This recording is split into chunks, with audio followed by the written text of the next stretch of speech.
నమస్కారం, welcome to I dream. నేను మీ విజిత. అయితే మనకు శని వక్రగతి చెందుతుంది అని అంటున్నారు. ఆల్రెడీ అది ప్రారంభమైపోయింది. ఇది నవంబర్ వరకు కొనసాగుతుంది అని చెప్తున్నారు. దీనివల్ల కొన్ని రాశుల వారికి ప్రభావం ఉండబోతుంది అంటున్నారు. అటువంటి రాశులు ఏంటో వివరంగా ఒక్కొక్క రాశి గురించి తెలుసుకునే ప్రయత్నం చేద్దాం. ప్రస్తుతం మనతో పాటు ఉన్నారు ప్రముఖ జ్యోతిష, వాస్తు, సంఖ్యాశాస్త్ర మరియు నవరత్నాల నిపుణురాలు తనిష్క గారు. వారితో మాట్లాడి వీటి గురించి వివరంగా తెలుసుకునే ప్రయత్నం చేద్దాం. నమస్తే అండి. నమస్తే అమ్మా.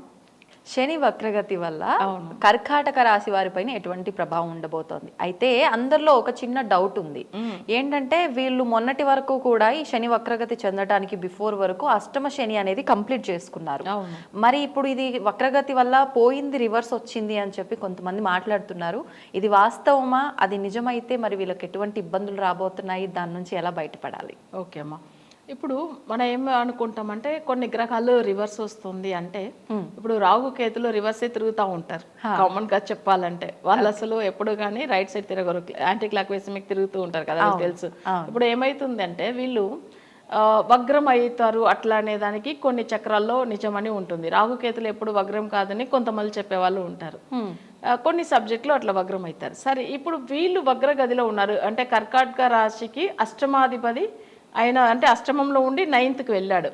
యాక్చువల్లీ ఏందంటే వగ్రం అయినప్పుడు ఏమైతుందంటే మళ్ళీ వాళ్ళకి సమస్యలు వస్తుంది. వగ్ర గదిలో కొన్నిసార్లు ఏమైతాడంటే తను తిరిగి మళ్ళీ కుంభరాశికి వచ్చేస్తాడు. మళ్ళీ తిరిగి ఇంత ముందుకు కూడా చూసారంటే ఏళ్ళ నర్షని జరుగుతూ ఉన్నది మకర రాశికి. అప్పుడు ఏమైందంటే ఎన్నో నెలలు అసలు మళ్ళీ ధనుర్రాశికి వచ్చి మళ్ళీ మకరానికి వచ్చాడు. సో మకరంలోంచి మళ్ళీ ధనుర్రాశికి వెళ్ళాడు. ఇట్లా జరిగినాయి.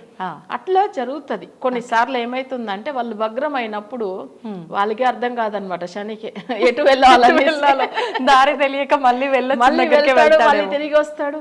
ఇప్పుడు నార్మల్ గా అంతా చాలా మంచిగా తెలివిగా ఉండే వాళ్ళకి కరెక్ట్ డెసిషన్ తీసుకోవడానికి అవుతుంది. వాళ్ళు మరీ వాళ్ళకి అర్థం కానప్పుడు ఏమైతుందంటే ఎక్కువ డిప్రెషన్ లో ఉన్న వాళ్ళకి ఏం డెసిషన్ తీసుకోలేదు కదా. అలానే ఆయన కూడా వగ్రం అయిపోతే ఏంది, తన బ్రెయినే పనిచేయదు. అప్పుడు అసలు అర్థం కాకుండా రివర్స్ కూడా తిరుగుతాడు కొన్నిసార్లు. సో అప్పుడు కొంచెం సమస్యలు ఎక్కువనే ఇస్తాడు. అయితే కొన్ని నెలలు కొన్ని రోజులు ఎట్లా రివర్స్ తిరిగి ఉండేసి మళ్ళీ సేమ్ అదే రాశికే వెళ్ళిపోతారు. అప్పుడు వరకు ఏమైతుందంటే ఇప్పుడు చాలా వరకు కష్టపడుతూ ఉంటారు. అష్టమాధిపతి అనేటప్పుడు అష్ట కష్టాలు ఇస్తాడు. సరే, మనం ఇక్కడ వచ్చి ఏమైతుందంటే కర్కాటక రాశికి ఇట్లా మీనంలోంచి మళ్ళీ వాళ్ళు కుంభానికి వచ్చినప్పుడు ఇంకా ఎక్కువ కష్టాలు ఉంటుంది. అంటే ఆరోగ్య విషయం మెయిన్. సో నెక్స్ట్ వచ్చి ఏమైతుందంటే ఇంట్లో ప్రతి దానికి వాళ్ళకి ఇంట్లో ఎప్పుడు వాళ్ళకి ఎవరు వాల్యూ ఇవ్వరు, గొడవలు ఇట్లాంటిది వస్తుంది. సో అష్టమంలో ఉన్నాడు కదా, వీళ్ళు ఏది చేసినా తప్పునే అనుకుంటూ ఉంటారు. ఇంట్లో ఉండే వాళ్ళు కూడా వీళ్ళు మాటలు కానీ అన్ని అట్లనే ఉంటాయి. ఎందుకంటే అష్టమంలో ఉన్న శని వాక్ స్థానంని చూస్తాడు. అప్పుడు వాక్ అంటే వీళ్ళు మాట్లాడే మాటలు, వీళ్ళు చెప్పేది అంతా వాళ్ళకి అంతా ఇంట్లో ఉన్న వాళ్ళకి కూడా కోపం వస్తుంది. సో అలానే వీళ్ళ బిహేవియర్ అలా అనిపిస్తుంది ఆ టైమింగ్ లో. అంతే, టైం బాగాలేనప్పుడు అంతే కదా. మంచి చేసినా చెడవుతుంది అంటారు కదా, ఆ పరిస్థితిలో ఉన్నారు. కానీ ఇప్పుడు ఏంటంటే వగ్రగదిలో ఉన్న శని ఇక్కడ కర్కాటకానికి 7th 8th లాడవుతాడు. 7th వచ్చి వివాహం గురించి ఉండేది, తర్వాత వచ్చి హస్బెండ్ గురించి ఉండేది, మ్యారేజ్ అయిన వాళ్ళకి, లేదు మ్యారేజ్ అయిన వాళ్ళు భార్య గురించి ఉండేది. నెక్స్ట్ 7th హౌస్ వచ్చి బిజినెస్ పార్ట్నర్ గురించి ఉండేది.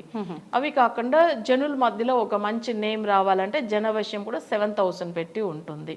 సో ఇదంతా కూడా కర్కాటక రాశికి సంబంధించింది. ఇప్పుడు శని వగ్రంలో ఉన్నప్పుడు ఏమైతుందంటే ఇదన్నీ సమస్యలుగానే ఉంటుంది. అంటే ఇంట్లో గొడవలు, భార్యాభర్తల మధ్యలో గొడవలు, లేదా వివాహం ఆలస్యం అవ్వడము, లేకపోతే సంబంధాలు చూసి వాళ్ళకి మంచిగా అనిపించిన సంబంధం ఏదో ఒక రీజన్ వల్ల ఆగిపోవడము. సో ఇట్లాంటిదంతా ఉంటుంది. నెక్స్ట్ అష్టమాధిపతి కూడా అవుతాడు కాబట్టి ఇంట్లో కష్టాలు, గొడవలు ప్లస్ ఆరోగ్య సమస్యలు ఇవన్నీ మేజర్ గా ఉంటుంది మా కర్కాటక రాశి వాళ్ళకి. ఓకే. అది అంటే మీరు అన్నట్టు ఇందాక జనాల్లో నేమ్ లేకపోవడము ఇదంతా కూడా ఇప్పుడు ఈ టైం పీరియడ్ వరకేనా? నవంబర్ వరకేనా? నవంబర్ వరకుమే. ఓకే. తర్వాత ఏంటంటే ఆయన ఎట్లానే 9th హౌస్ లో ఉన్నాడు కాబట్టి పెద్ద సమస్యలు అయితే ఇవ్వడు. కర్కాటక రాశికి ఆల్రెడీ ఏమైతుందంటే ఈ శని ప్రభావం కాకుండా రాహు కేతుల ప్రభావం ఎక్కువ ఉంది ఇప్పుడు గోచార రీతిగా. ఎందుకంటే ఈయనకు కర్కాటక రాశికి 2nd హౌస్ లో కేతు ఉన్నాడు, అష్టమంలో రాహు. 2nd హౌస్ లో ఉన్న కేతు వల్ల కుటుంబంలో సంచలనం ఎక్కువ ఉంటది, సమస్యలు ఎక్కువగా ఉంటాయి. అందుకని కొంచెం ఈ అష్టమ శని తొలగిపోయిందని కాకుండా ఈ కేతు రావడం ఇంకా సమస్య అయిపోయింది. ఇది ఎప్పటి వరకు అంటే యాక్చువల్లీ ఇది 1.5 year ఉంటుంది కేతు. ఇప్పుడు లాస్ట్ 3 months గా అసలు ఇక్కడ వచ్చిండు కదా ఆయన కర్కాటకంలో, అంటే సింహానికి వచ్చినాడు కదా కేతు. సింహం అనేటప్పుడు వాళ్ళకి కర్కాటకానికి 2nd house, అది ధనస్థానం ఉంటుంది, కుటుంబ స్థానం ఉంటుంది, డబ్బుల విషయంలో కూడా సమస్యలు, ఇప్పుడు ఆర్థికంగా కూడా సమస్యలు ఉంటుంది, ఇంట్లో గొడవలు ఉంటుంది. జనరల్ గా ఏమైతుందంటే ఇప్పుడు కర్కాటక రాశిలో ఉన్న వాళ్ళకి భార్యకు అసలు ఆరోగ్య సమస్యలు ఎక్కువ అవుతా ఉంటుంది. హస్బెండ్ కర్కాటక రాశిలో ఉంటే భార్య ఉంటుంది. ఒకవేళ భార్య జాతకం కర్కాటక రాశి అయితే హస్బెండ్ కి సమస్యలు ఎక్కువ ఉంటుంది. ఓకే, ఆరోగ్యపరంగా. ఎందుకంటే కుటుంబం అంటే అక్కడ మ్యారేజ్ అయిన వాళ్ళకి సో మేజర్ గా ఇక్కడ ఏంటంటే భార్య గురించి లేదు భర్త గురించి ఆ రాశిని పెట్టి వాళ్ళకి ఆ 2nd house అనే దాని వల్ల. ఇంకొకటి ధనస్థానం కూడా అవే కదా, ధనస్థానం అనేటప్పుడు మళ్ళీ ఆర్థిక ఇబ్బందులు, సో కొన్ని గొడవలు కూడా ఉంటాయి.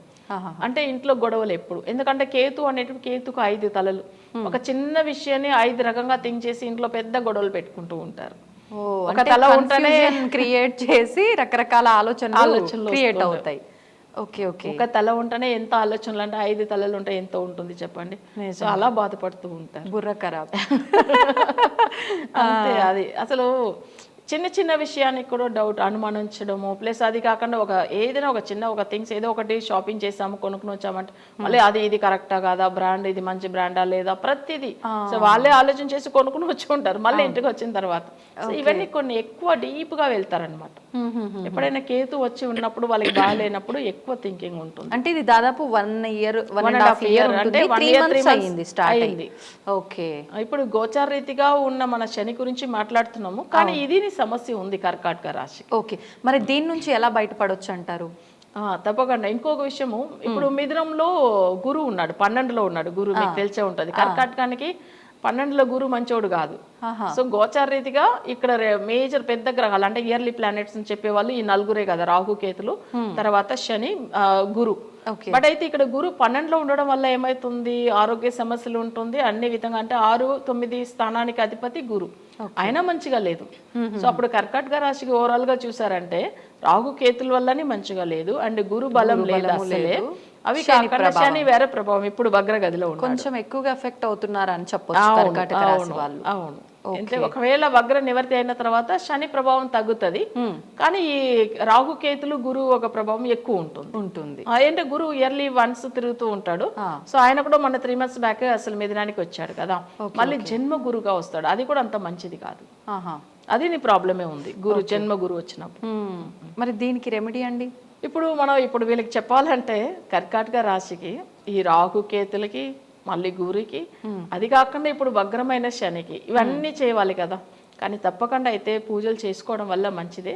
మరీ జాతక రీతిగా కర్కాటక రాశి ఎక్కువ సమస్యలు ఎక్కువ ఉందంటే తప్పకుండా జాతకం చూసుకుని అసలు దాని తర్వాత వాళ్ళు నడుచున్న దశాన్ని పెట్టి అప్పుడు పూజలు చేయడం మంచిదన్నమాట. అంటే ఇష్టానికి ఏదో ఒకటి చేసుకునే దానికన్నా ఇబ్బంది పడతామో మళ్ళీ అది ఫలితం ఉంటుందో లేదో తెలియదు కాబట్టి పర్సనల్ చార్ట్ చూపించి దానికి సంబంధించిన పూజలు చేసుకుంటాం. ఎందుకంటే ఇప్పుడు పూజలు అంటే ఇప్పుడు ఈ 4 గ్రహాలకు చేయాలి, తర్వాత వాళ్ళ జాతక రీతిగా ఏం దశ జరుగుతుందో అది మనకు చూడాలి. సో ఇవన్నీ చూసుకుని ప్రాపర్ గా ఇవ్వడం మంచిది. ఇప్పుడు ఏదో సింగిల్ గా వాళ్ళు శని వరకు అంటే చెప్పొచ్చు, ఇప్పుడు అన్ని సమస్యగా ఉంది కదా, అందుకని చూడాలి జాతకం. ఓకే, ధన్యవాదాలండి. Okay. And for more videos, please subscribe to iDream. Please subscribe to iDream. Please subscribe iDream. And please subscribe to iDream. For more videos, subscribe to iDream. Please like, share and subscribe to the channel. Congratulations, iDream. Subscribe to iDream. Subscribe to iDream. so subscribe to iDream Media. iDream team andarki huge congratulations. Please subscribe iDream Media. Please subscribe to iDream. Subscribe iDream. Please subscribe to iDream. iDream అంటే నా కళల ఛానల్ను subscribe చేసుకున్న నోరు తిరుగుతలేదు, మీరైతే గంట గుర్తు కొట్టండి. For more such videos, please subscribe to iDream.